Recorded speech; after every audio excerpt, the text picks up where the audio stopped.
Bonjour à tous, bonjour les followers, ici Pierre de Fibre Digital. Aujourd'hui, nous allons étudier un enjeu qui est très important sur le web, c'est tout simplement comment créer un site internet efficace. Il existe de nombreux tutos, de nombreuses informations. L'essentiel, c'est avant de réfléchir outils, c'est tout simplement de réfléchir à vos objectifs. Donc dans un premier temps, il est important que vous définissiez pourquoi vous voulez faire un site internet. Encore plus aujourd'hui, beaucoup de PME s'en passent, mais avec le Covid, tout simplement un site est devenu le principal canal d'acquisition de clients, mais notamment de contacts, voire de partenaires, puisque derrière ça peut être aussi les réseaux sociaux, du web marketing et de référencement via la publicité. Il existe de nombreux canaux.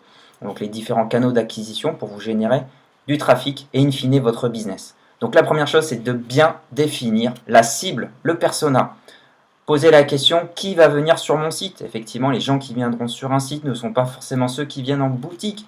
Donc tout ça est hyper complémentaire de l'actualité avec notamment le click and collect. Est-ce que je veux juste communiquer ou est-ce que je vais aller encore plus loin avec une notion de vente en ligne, d'automatiser les process, gagner du temps, voire même aller plus loin en disant je veux, voilà, sur de la vente de produits, dire que mes stocks seront complètement coordonnés avec mon CRM via des ERP. Voilà, ce sont des choses auxquelles aujourd'hui de nombreux e-commerçants se posent la question. Le deuxième point va être tout simplement de définir l'impact que je veux au travers de mon site. Offrir une nouvelle expérience à mes clients. Donc tout ça va passer par l'ergonomie et le design que l'on souhaite mettre en avant sur son site, qu'on soit sur un site vitrine, encore plus sur un site e-commerce. Et tout ça va aussi sous-entendre le type de plateforme sur lequel je veux me positionner, sur lequel je veux aujourd'hui œuvrer. Donc il en existe deux. Est-ce que je vais vouloir faire un système en CMS maison propre sur une plateforme de type SaaS, donc voilà, si je fais simple, type cloud, ou une plateforme de type open source, donc ouvert à tout le monde, dont le code peut être ouvert à tout le monde. Donc attention, pour autant, de nombreuses plateformes comme Shopify, PrestaShop, voire même WordPress avec le plugin WooCommerce sont des solutions que de nombreuses personnes évoquent. Alors il y a eu récemment un problème de version antérieure sur du Magento qui a créé la perte de certains sites de manière définitive sans pouvoir les récupérer.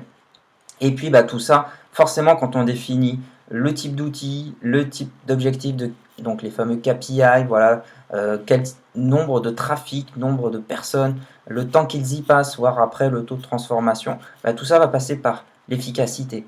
Il faut vraiment réfléchir aujourd'hui que les gens se positionnent en termes de recherche, notamment depuis un téléphone portable, que ce soit en passant via les réseaux sociaux vers le site, ou tout simplement quand on fait une recherche, ou voire même on utilise Siri, tout ce qui est vocal search. Ce sont des choses aujourd'hui qui sont énormément développées par de grandes entreprises, mais je vous dis, ce sont des choses qui sont plutôt simples, jusqu'à parler notamment du Google My Business, qui est un outil gratuit de Google, mais derrière qui a une puissance extraordinaire sur le référencement local, ou même tout simplement pour pouvoir booster votre site.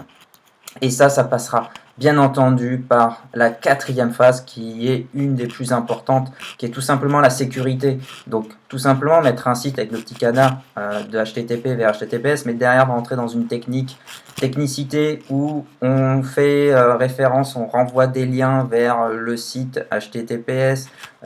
Sur la partie nom de domaine, est-ce que je protège le .fr en achetant le .com, le .site, le .blog? Voilà, ce sont des questions qui sont bien entendu importantes d'un point de vue financier, mais surtout d'un point de vue protection de la marque, vérifier qu'effectivement ça n'a pas été déposé aussi à l'INPI, et ainsi de suite. Donc vous soyez sur un budget, tout simplement, une société qui a une baisse d'activité, ou tout simplement vous êtes en train d'élaborer votre projet, il est important de bien réfléchir en amont aux différents enjeux, en étant passé, bien entendu, par une étude de marché. Donc comment créer un site internet efficace?